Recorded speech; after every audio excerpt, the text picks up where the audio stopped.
Before babies even speak their first word, they are already doing something amazing.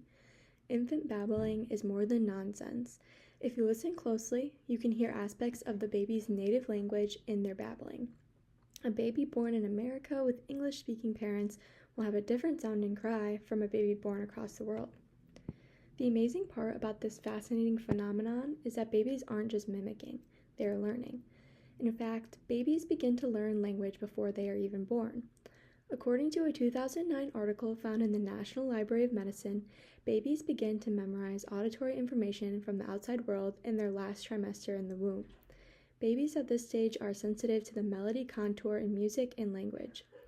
A baby's preference for its mother's voice strengthens its ability to distinguish between prosodies of different languages. In the study, it was found that French babies produced cries with a rising melody contour, while German babies produced cries with a falling melody contour. Now this blows my mind, and it should blow yours too. Language acquisition is a highly debated and complex concept that is crucial to human life. In this episode, we will be discussing the question, how does cognition play a role in the way we acquire language? So let's start with cognition. Cognition itself is a difficult term to define as it involves many different components. Throughout history, there has been many different approaches to cognition. Currently, the American Psychiatric Association defines cognition as all forms of knowing and awareness, such as perceiving, conceiving, remembering, reasoning, judging, imagining, and problem solving, along with affect and connotation. It is one of the three traditionally identified components of the mind: an individual, percept, idea, memory, or the like. Now let's segue for a moment to language acquisition. To understand language acquisition, we should first start with the major theories surrounding it. There are three main theories of language acquisition. These include the nativist, behaviorist, and social interactionist theories.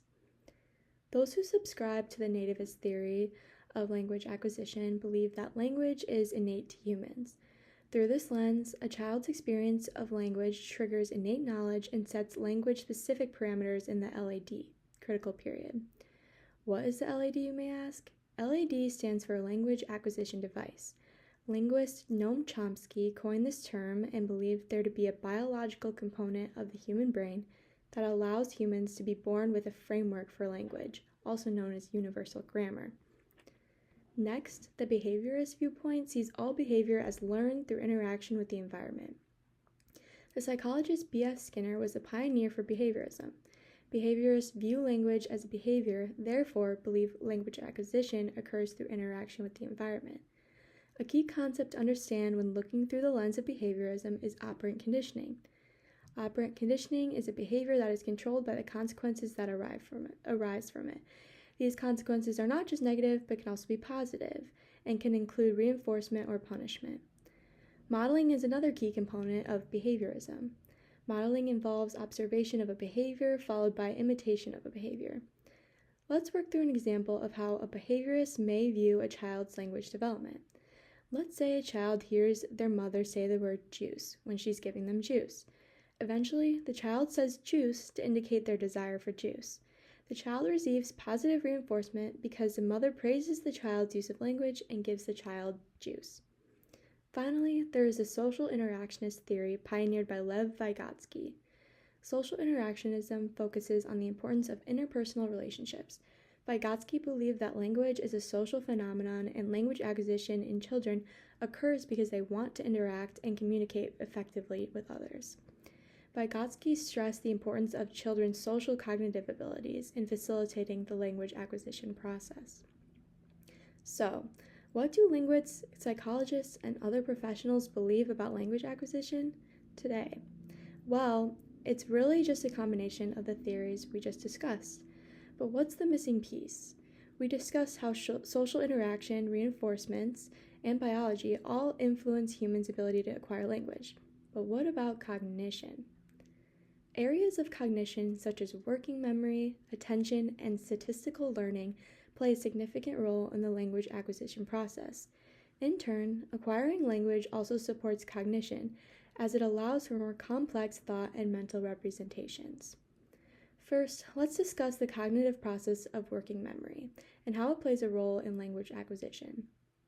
According to Baddeley in 1992, working memory refers to a brain system that provides temporary storage and manipulation of information necessary for such complex cognitive tasks as language comprehension, learning, and reasoning. A 2024 article titled Working Memory and Cross-Linguistic Influence on Vocabulary Acquisition describes a significant role working memory plays in language acquisition. The article states, working memory plays a central role in cognitive processes such as language learning. In contrast to long-term memory, which stores information indefinitely, working memory is a system with limited capacity that is essential for temporary storing and manipulating information. The article highlights a specific type of working memory known as phonological working memory. Phonological working memory is responsible for storing and processing phonemes, which are sounds that make up words. Although this article is mainly discussing how working memory can facilitate language acquisition of a second language, this concept also applies to infants acquiring their first language. A 2020 article titled The Development of Working Memory states that working memory begins to develop in children in infancy. The article states working memory plays an important role in child development, and many theories of cognitive development take increases in working memory capacity as the starting point for cognitive change. The evidence from many studies, including the ones discussed, highlight the significance that working memory has on a child's ability to acquire language. To summarize the importance of working memory for language acquisition, let's look at a simple example. Imagine a toddler hears the word dog. Because of working memory, the toddler can hold this linguistic information in his or her mind long enough to pair the information with the correct stimuli. Next, let's discuss how the cognitive process of attention plays a role in language acquisition. Attention is the cognitive process of focusing on specific stimuli. In the 2004 article titled How Language Acquisition Builds on Cognitive Development, it is explained that infants get their linguistic information primarily from their caregivers. Similar to the social interactionist theory discussed earlier, the article describes that social interaction is crucial for language acquisition. It is through this social interaction that joint attention occurs. Joint attention is just what it sounds like. It is when two people are attending to the same stimuli. Joint attention is important for language development because it allows the infant to attach language to different experiences. To put it plainly through an example, when a caregiver points at a cat and the infant follows their gaze, that shared focus lets the child connect the sound cat to the furry animal in front of them. Finally, the cognitive process of statistical learning plays a significant role in the way we acquire language. The 2010 article, Statistical Learning and Language Acquisition, explains that infants are able to extract structures in linguistic information. The article highlighted that infants are able to track regularities in a speech stream.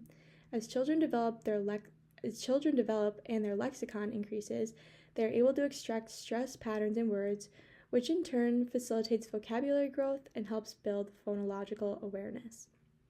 In this episode, I explained the main theories of language acquisition and how cognitive processes such as working memory, attention, and statistical learning play a significant role in this developmental process by creating the mental framework to build vocabulary and become proficient in a language. Cognition allows children to pay attention to language input, hold information in their memories, and attend to patterns within the language. Not only does cognition facilitate language acquisition, but language acquisition helps to strengthen cognition by enriching all the cognitive processes. Think about it. The more access you have to vocabulary and language, the more effective your memory, critical thinking, problem solving, attention, and much more will be. Cognition and language have a beautiful working relationship that makes humans so unique.